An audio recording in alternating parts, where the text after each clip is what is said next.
കുട്ടികളുടെ വായനയും ഭാവനയും രണ്ടും ഒരുപോലെ ശക്തിപ്പെടുത്തുന്ന വിധത്തിലാണ് ഷാർജ ചിൽഡ്രൻസ് റീഡിംഗ് ഫെസ്റ്റിവൽ ഒരുക്കിയിട്ടുള്ളത്.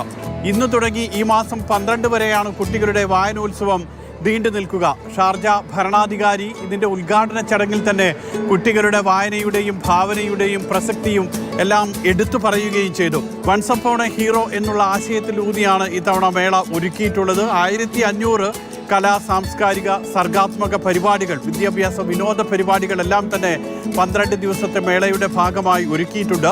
25 രാജ്യങ്ങളിൽ നിന്നും 265 അതിഥികൾ, എഴുത്തുകാരും പ്രഭാഷകരുമെല്ലാം ഇത്തവണ കുട്ടികളുടെ വായനോത്സവത്തിൻ്റെ ഭാഗമായി ഷാർജയിൽ എത്തുന്നു. കുട്ടികളുമായി സംവദിക്കുകയും ചെയ്യും. 20 രാജ്യങ്ങളിൽ നിന്നുമായി 186 പ്രസാധകരാണ് Sharjah reading festival, children's reading ഫെസ്റ്റിവലിൽ പങ്കെടുക്കുന്നത്.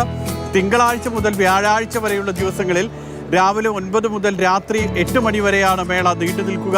വെള്ളിയാഴ്ച ദിവസങ്ങളിൽ ഉച്ചയ്ക്ക് ശേഷം 4 മുതൽ വൈകുന്നേരം 9 മണി വരെയും, ശനി ഞായർ ദിവസങ്ങളിൽ വാരാന്ത്യങ്ങളിൽ രാവിലെ 9 മണി മുതൽ രാത്രി 9 മണി വരെയും നീണ്ടു നിൽക്കും. എല്ലാ ദിവസവും പ്രവേശനം പൂർണ്ണമായും സൗജന്യമാണ്. കുട്ടികളുടെ ആശയവിനിമയം വർദ്ധിപ്പിക്കാൻ ആവശ്യമായിട്ടുള്ള വിവിധ കലാ സാംസ്കാരിക പരിപാടികൾ ഇതിൻ്റെ ഭാഗമായി നടക്കുന്നുണ്ട്. ഇതോടൊപ്പം തന്നെ കുട്ടികൾക്ക് വേണ്ടിയിട്ടുള്ള ഇല്ലസ്ട്രേഷൻ അടക്കമുള്ള പരിപാടികൾ നടക്കുന്നു. ഏറ്റവും പ്രധാനം ഈ മേളയുടെ ഭാഗമായി എടുത്തു പറയേണ്ടത് അനിമേഷൻ കോൺഫറൻസ് ആണ്. ഈ മാസം 5 വരെയാണ് അനിമേഷൻ കോൺഫറൻസും നീണ്ടു നിൽക്കുക.